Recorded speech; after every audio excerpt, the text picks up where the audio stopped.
Bom dia, gente. Hoje a gente vai começar um novo conteúdo, dando continuidade ao que a gente viu na última aula. E hoje o nosso foco aqui é a equação da quantidade de movimento para um volume de controle. Tá? Então, a mesma coisa que a gente fez na aula anterior, que foi válido para a conservação da massa, a gente vai fazer agora para a quantidade de movimento. Então, só para lembrar o que é quantidade de movimento, né? Quantidade de movimento seria P vezes que é igual massa vezes a velocidade. Né? Se eu tenho um objeto de massa m, ele se move com uma velocidade v, então a quantidade de movimento dele é massa vezes velocidade. Vetorial, porque tem uma direção, tá bom? Então, a gente viu algumas aulas anteriores que a força resultante que age sobre um sistema é igual à derivada da quantidade de movimento em relação ao tempo, ou seja, é a taxa da variação da quantidade de movimento. Isso aí a gente já viu na aula anterior, que é a segunda lei de Newton. Né? Então, se a gente já sabe que isso aqui é verdadeiro, né? Força resultante é igual à variação, é a taxa de variação da quantidade de movimento de um sistema, a gente vai fazer o quê? Vamos empregar o teorema de transporte de Reynolds, que basicamente serve para quê? Né? Transformar uma taxa de variação de uma propriedade de um sistema para um volume de controle. Então, a gente está sempre fazendo o quê? Para que serve o teorema de transporte de Reynolds?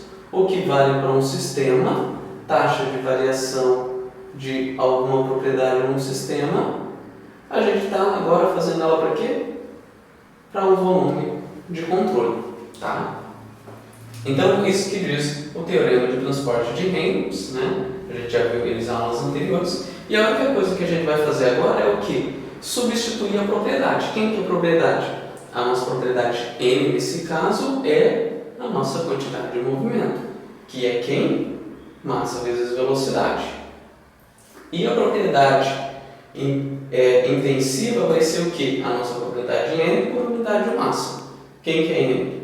Quantidade de movimento. Então, quantidade de movimento por massa, massa vezes velocidade por massa, então a gente tem velocidade. Então, o nosso N vai ser igual a P, que é a nossa quantidade de movimento, e o nosso eta aqui vai ser igual ao nosso vetor velocidade. E assim eu reescrevo a equação, né? Empregando o teorema de transporte de Reynolds, agora para quê?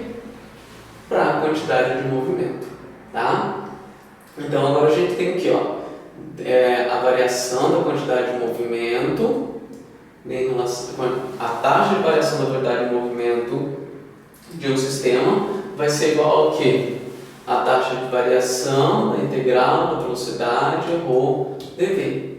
E aqui, mesma coisa, então a gente vai substituir aqui o eta pela velocidade rho, produto escalar VdA.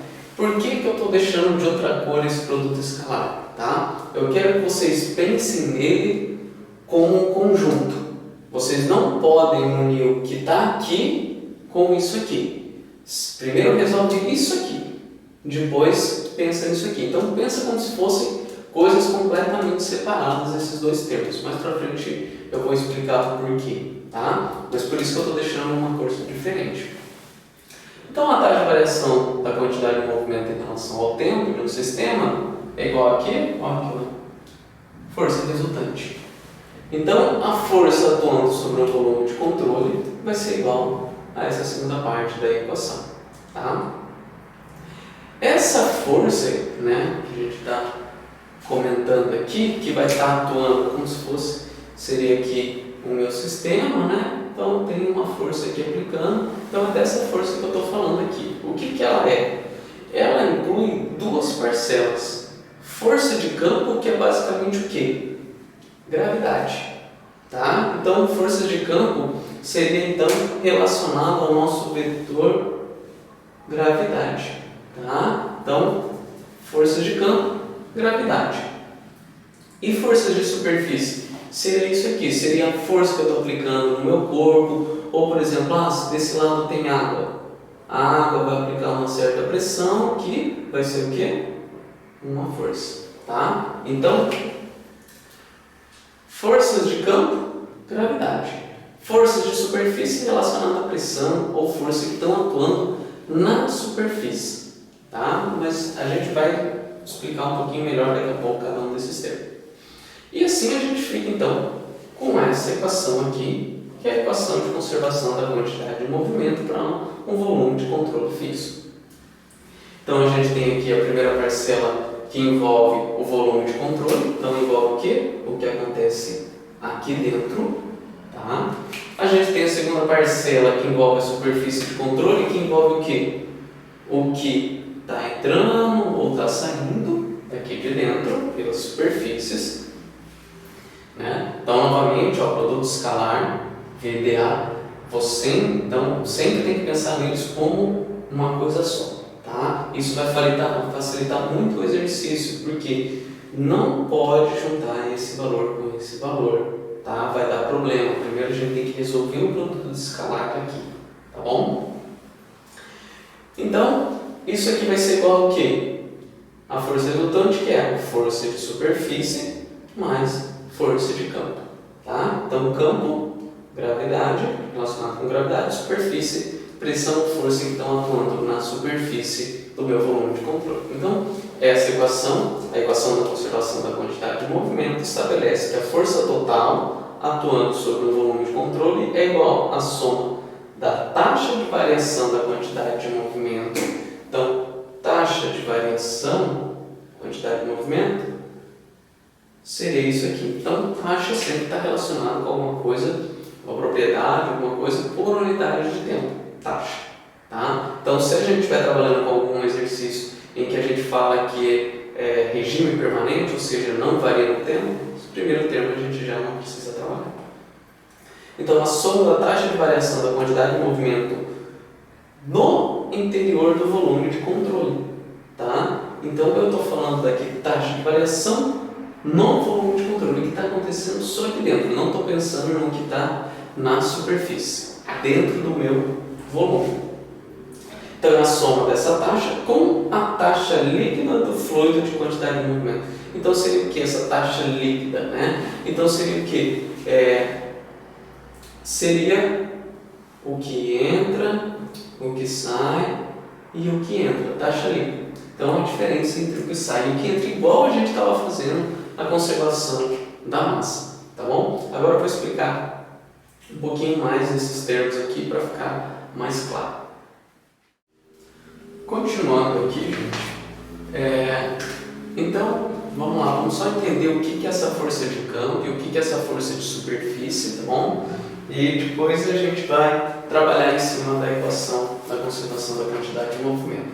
Então, o que seria essa força de campo, né, esse vetor FB? De maneira geral, para nós, sempre vai ser a gravidade. Para casos mais específicos, aí pode mudar, mas como a gente vê mais as partes mecânicas dos fluidos de maneira mais simples, então é a força que a gravidade vai estar atuando, né? Nada mais é do que a integral dentro do volume de controle de ρ dv vezes o vetor gravidade, né? Então o vetor gravidade só vai atuar só na vertical, então a gente não teria esse campo de força no eixo x, né? No eixo x e apenas no eixo z, não teria no eixo x nem no eixo y, tá? Então, daqui a pouco nesse exemplo aqui vocês vão conseguir entender. E forças de superfície? Então, forças de superfície, né? A gente tem o nosso volume de controle aqui, por exemplo, tá? Então, forças de campo seria a gravidade agindo, então seria o quê? Basicamente a nossa força-peso, que sempre vai puxar para baixo, e as forças de superfície estão relacionadas a dois termos, né? Então, igual eu falei, se por exemplo a gente tivesse água desse lado aqui, né? Água escoando aqui dentro, estaria relacionado com a pressão aqui, então as pressões, pressão e força sobre área, e se por exemplo eu tivesse puxando isso aqui com um barbante, então as forças de superfície, Tá? Então, se tem alguma força, né, tipo um carro que está ali segurando, né, então seria essas forças. Tá? Então, é relacionado às forças na superfície ou devido à pressão. Devido à pressão, né, seria a integral de menos P vetor dA. Tá? Por que menos P dA? A força de superfície sempre vai agir para dentro. Tá? Então, olha só. Então, pressão sempre para dentro. Sempre vai ser força de superfície comprimindo o meu volume de controle. Tá? Quando for pressão. Tá? Força de superfície de pressão, tá? Sempre vai ser comprimindo o meu volume de controle. Tá bom? Então, se está comprimindo, né, ela teria que ser para dentro. Só que ela é função do meu vetor dA. Se a gente olhar aqui, ó, aonde está? Aqui está o meu volume de controle. Onde está o meu dA aqui?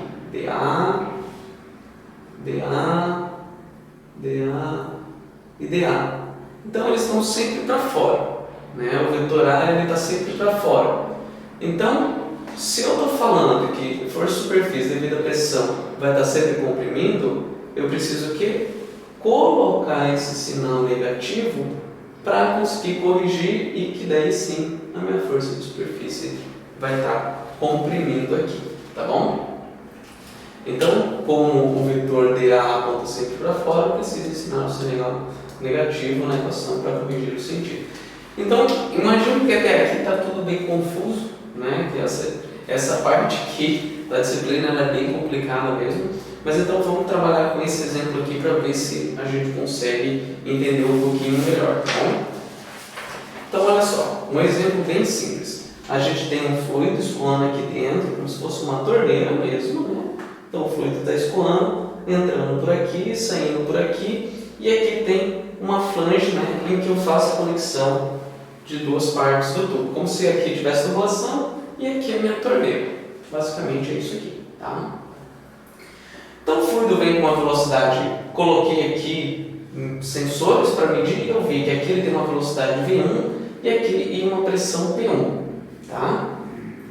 E que aqui ele vai sair com uma velocidade V2, né? Porque a área aqui é menor, então vai variar a velocidade, não vai ser a mesma. E aqui qual a pressão que ele vai estar? Vai estar com a pressão atmosférica. Olha, está saindo para o ambiente, então eu pego aqui pressão atmosférica, tá bom? Então vamos lá, vamos analisar isso aqui. Então, o que eu quero fazer com esse exemplo é mostrar para vocês aonde estão as forças de campo e onde estão as forças de superfície. Tá? Só olhando aqui de novo, ó, por que a gente está trabalhando com essas forças? Por causa que elas fazem parte da equação de conservação da quantidade de movimento. Então eu vou explicar essa parte aqui e essa parte aqui fica mais fácil depois quando a gente for resolver os exercícios, porque é muito semelhante ao que a gente já fez com a conservação da massa. Tá? Então vamos entender essas forças de superfície, essas forças de campo que dá um pouquinho de dor de cabeça. Tá? Aí o que eu fiz aqui? Eu coloquei um fio em volta dessa torneira aqui, uma polia aqui e amarrei aqui 10 quilos. Tá? Então vamos lá. A primeira coisa que eu vou fazer é escolher o meu volume de controle.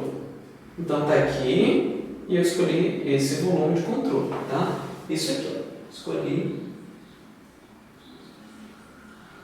esse volume aqui. Tá bom? Então vamos lá. Ele tem pressão atmosférica em todos os lados.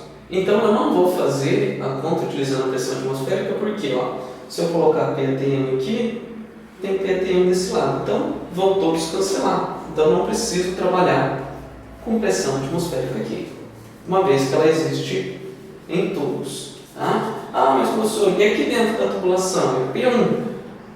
Sem problema. Se P1 foi dado somando a pressão atmosférica, eu subtraio ela e coloco aqui o meu P1. Tá? Então, se foi dado sem considerar a pressão atmosférica, então é o próprio P1. Tá bom? Então, eu só tenho que avaliar se P1 foi a pressão manométrica ou foi a pressão absoluta. Se foi a manométrica, é ele que entra aqui mesmo. Se for absoluta, tem que subtrair a pressão atmosférica porque eu estou subtraindo de todas as faces, tá bom? Então eu fiquei aqui com o meu P1. Olha aqui, ó. Então P1 que eu tenho aqui vai compor uma força de superfície aqui, tá? Lembra, sempre comprimindo o meu volume de controle. Ah, professor, e aqui não está saindo? Não teria que ter um P? Está saindo para o ambiente, ó. Quanto que é a pressão no ambiente? Pressão atmosférica. Então eu pego bem aqui na saída, vai ser a pressão atmosférica. Então não preciso considerar, porque eu já considerei em todos. Então a pressão sempre comprimindo o meu volume de controle, e o meu dA aqui, ó, o meu dA estaria para fora, né? Então, preciso do sinal negativo para corrigir isso. Então, aqui eu teria uma força de superfície. Quem mais eu tenho de forças de superfície aqui? Olha aqui, ó. Tenho aqui um fio amarrado. Então eu tenho aqui a componente de tração desse fio, que vai estar sustentando, que vai ser igual, nesse caso, igual a força-peso desse bloco de 10 kg, tá? Então, achei assim uma força de superfície. Acabou aí? Não. Por quê? Olha só, isso aqui não está preso, ó, não está engastado aqui, ó. Então ele tem uma reação aqui, tanto no eixo X quanto no eixo Y. Então a gente tem aqui, ó, um Rx, um Ry e uma força de reação Rx, tá? Que são aplicados onde? Bem aqui no canto, ó. Rx, Ry e Rx, tá? Então eu não tenho aqui a minha flange que está segurando a minha tubulação, então ela vai estar sustentando ali, vai ter algum esforço ali na minha flange, né? Que seria o meu Ry aqui. Então eu vou ter algum tipo de reação ali, tá? Quando que eu não vou ter algum tipo de reação? Quando essa força de tração aqui for tão grande que não vai ter mais nada atuando aqui. Se, por exemplo, a gente faz todo o cálculo, eu peço para vocês o que é a reação em Y e o que é a reação em X. Você chega aqui a Ry igual a zero, beleza. Por quê? Porque a gente tem isso aqui. E se eu tirasse isso aqui? Meu Ry não tem como ser zero. Por quê? Porque o fluido vai estar o fluido vai estar aqui dentro da minha torneira. Ele vai estar tentando girar essa minha torneira, vai ter um esforço. Aonde que eu vou segurar? Aqui. Então eu tenho a reação, tá bom? Então, ó, forças de superfície. Pressão devido ao escoamento do fluido. Aqui eu tenho uma força do que seria de tração, mas podia ser, por exemplo, eu pegar esse fiozinho e segurar com uma determinada força. E eu tenho sempre as reações em Y e em X. Quando que eu não vou ter essas reações? Quando esses valores forem iguais, tá? Ou quando eu não tiver o que? Por exemplo, esse engastado aqui. Qual que é um exemplo? Aqui tem um exemplo, ó. O fluido está saindo aqui, tem duas rodinhas aqui embaixo e eu estou com uma cordinha aqui segurando, tá? Com uma determinada força. Então, se eu fizer o volume de controle aqui, ó, eu vou ter apenas qual força aqui de superfície, qual força de superfície atuando? Só essa força aqui. Por que eu não tenho reações? Porque ele não está encastado em lugar nenhum. Só teria força não teria forças de reações, teria a minha própria F aqui, tá bom? Então, sempre Ry e Rx, porque ele vai estar encastado em algum lugar. Quem mais que eu tenho aqui? Além de tudo isso aí que eu mostrei, ainda estou esquecendo de quem? A componente peso, que é de quem? Força de campo, devido à gravidade. Quem vai ser ela?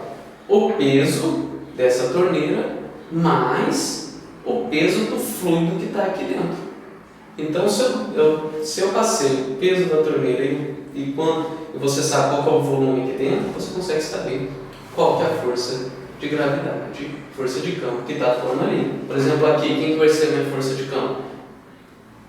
Vai ser isso aqui, o peso desse fluido todo que está aqui. Se tiver os outros componentes e eu colocar eles dentro do meu volume de controle, eles também vão estar atuando, tá bom? Então aqui eu acho que deu para entender bem o que é força de campo, sempre relacionado com a gravidade, então é o peso aqui. E o que são as forças de superfície, sempre relacionado com quem? Reações ou força devido a algum fio, alguém segurando alguma coisa, ou pressão. Quando for pressão, eu tenho sempre que lembrar o quê? Sempre a minha força de superfície é comprimindo aqui, quando for pressão, tá bom? Então vamos continuar aqui. Dando continuidade, olhando essa equação aqui de baixo, a gente tem que tomar cuidado, como eu falei, quando a gente está avaliando esse termo aqui, ó, tá?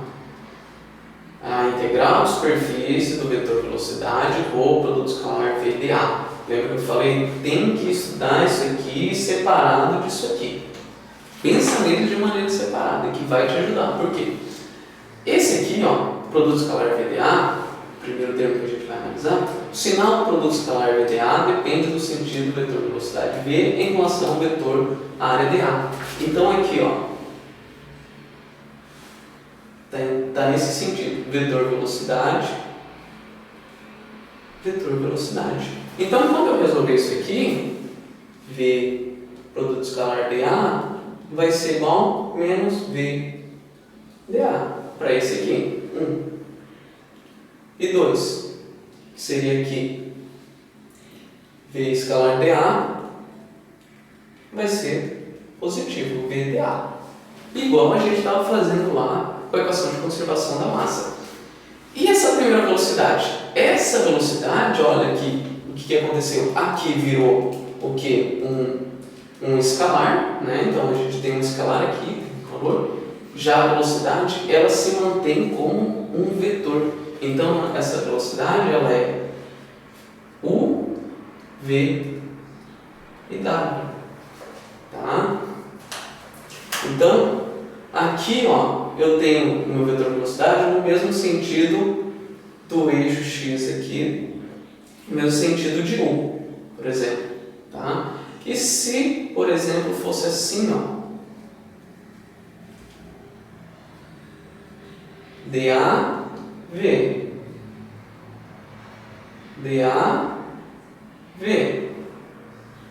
mesma coisa, positivo e negativo. E o meu vetor velocidade? Opa, o meu vetor velocidade vai ser, vamos supor que aqui, vamos colocar aqui que é eixo Z e Y, ele vai ser função de W e do vetor V, que é do eixo Y. Então W, velocidade no Z e W, tá? Então a gente vai reescrever essa equação nos três eixos, né? X, Y e Z. Então aqui esse vetorzinho vai ficar U, W e V, tá? Porque ele é X, Y, Z. E esse aqui, mesma coisa, U, W, Z. E aqui é V. V vezes dA. Por quê? Porque aqui eu estou querendo um escalar, tá bom? Então vamos lá, vamos escrever as três equações agora.